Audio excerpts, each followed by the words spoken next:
Assalamualaikum dan salam sejahtera. Anda bersama kami dalam berita Semasa Dagang TV. Saya Muhammad Nabil bin Itnin.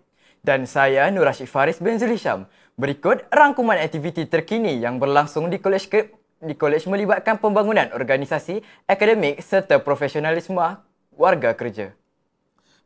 Majlis Pelancaran Ekosistem Kondusif Sektor Awam atau EKSA tahun 2026 telah diadakan pada 23 Februari lalu bertempat di Dewan Dagang. Program ini bertujuan memperkenalkan hala tuju pelaksanaan EKSA secara rasmi, memupuk budaya kerja cemerlang serta mewujudkan persekitaran kerja yang lebih sistematik, tersusun dan kondusif. Majlis dimulakan dengan ketibaan barisan pengurusan, bacaan doa dan ucapan perasmian oleh pengarah yang menekankan kepentingan EKSA sebagai medium transformasi imej korporat organisasi. Turut diadakan gimik pelancaran pengenalan logo baharu EKSA serta pengumuman pemenang pertandingan mencipta logo yang dimenangi oleh kumpulan Excellence. Program ini diteruskan dengan taklimat pelaksanaan EKSA, tayangan montaj dan sesi bergambar sebagai simbolik pelancaran rasmi. Seterusnya, Kolikium Projek Tahun Akhir Teknologi Komputeran dan Industrial Tak 2026 berlangsung pada 24 Februari dari jam 8 pagi hingga 3.30 petang di Dewan Dagang. Program ini memberi peluang kepada pelajar diploma mempamerkan projek inovatif kepada pensyarah dan pihak industri selain membina keyakinan serta hubungan profesional.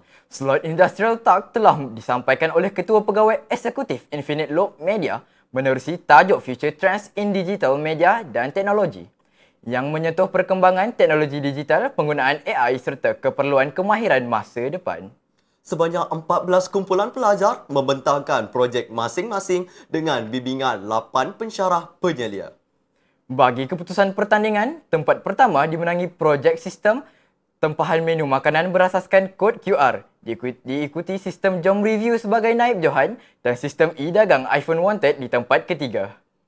Tahniah diucapkan kepada semua pemenang dan peserta atas kreativiti serta inovasi yang dipamerkan.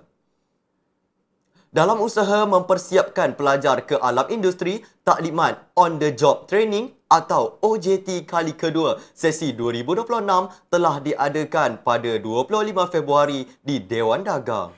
Taklimat anjuran Jabatan Hubungan Industri dan agensi ini melibatkan semua pelajar diploma semester 4 dengan tujuan memberi peringatan berkaitan hal-hal OJT, pengagihan buku log serta garis panduan latihan industri. Program ini dimulakan dengan pengagihan buku log sebelum taklimat disampaikan oleh Ketua Jabatan Puan Zaimah binti Arbon yang menerangkan persediaan akhir serta tanggungjawab pelajar sepanjang menjalani latihan. Sesi diakhiri dengan bacaan ikrah penulisan laporan OJT.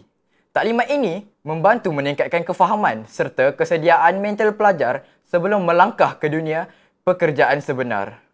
Sementara itu, taklimat program pembangunan kompetensi HRMIS turut diadakan pada 2 Mac di Bilik Wawasan. Taklimat ini memberi penerangan berkaitan pelaksanaan latihan 40 jam setahun serta panduan pengisian kursus dan pembelajaran kendiri dalam sistem HRMIS kepada barisan pengurus dan ketua jabatan. Sebagai maklumat, umat Islam akan menyambut peristiwa Nuzul Al-Quran pada 7 Mac ini, iaitu Hari Turunnya Al-Quran sebagai panduan kehidupan. Sepenuh hari yang mulia ini, para pelajar disarankan memperbanyakkan amalan membaca Al-Quran, menjaga sahsia diri, serta terus berusaha mencapai kecemerlangan akademik. Semoga semangat Nuzul Quran dapat membentuk peribadi pelajar yang berilmu, berakhlak mulia dan cemerlang dalam akademik serta sahsiah. Sekian sahaja berita semasa kampus untuk kali ini. Saya Muhammad Nabil bin Itnin. Dan saya Nur Rashid Faris bin Zulhisham. Assalamualaikum warahmatullahi wabarakatuh dan salam sejahtera dan salam dagang di hati.